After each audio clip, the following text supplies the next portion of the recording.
حدیث نمبر ہے 508. اس میں جمعے کے آداب سکھائے ہوئے ہیں. عبداللہ بن عمر رضی اللہ عنہ فرماتے ہیں نبی پاک صلی اللہ علیہ وسلم نے منع فرمایا کوئی شخص اپنے بھائی کو اس کی جگہ سے اٹھا کر خود اس کی جگہ پر نہ بیٹھے.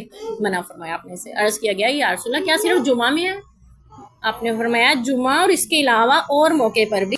یہ مجلس کے آداب ہیں. جمعے کی مجلس ہے، کوئی دین کی مجلس ہے، کوئی آپ کے گھر میں کسی بھی وجہ سے لوگ آ کے بیٹھے ہوئے تو یہ نہیں ہونا چاہیے کہ جو بیٹھا اس کو آپ اٹھا کے کہتے ہیں اٹھو یہاں سے مجھے بیٹھنا ہے. ٹھیک ہے، تو یہ مجلس کے آداب کے خلاف ہے، کیونکہ اس سے اگلے شخص کی عزت نفس مجروح ہوتی ہے. بلکہ حدیث پاک میں آتا ہے کہ اگر کوئی شخص اٹھ کے گیا ہے کسی کام سے اپنی جگہ چھوڑ کر اور وہ آ کے کہے کہ یہ میری جگہ تھی تو تمہیں اس کی جگہ دے دینی چاہیے.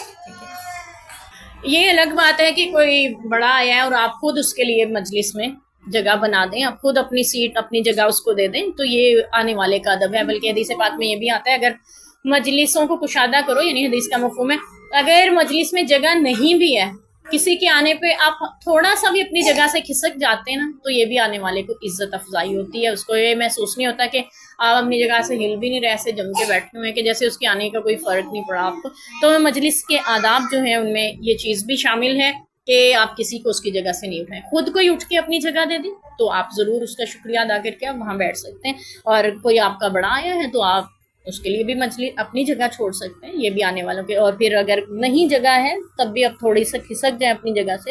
اور مجلسوں کو کشادہ رکھنے سے بھی مراد یہی ہے کہ اتنی سی گنجائش رکھ کے بیٹھیں، ہم گھیرا تنگ کر کے نہ بیٹھ جائیں کہ کسی اور کے لیے جگہ نہ ہو.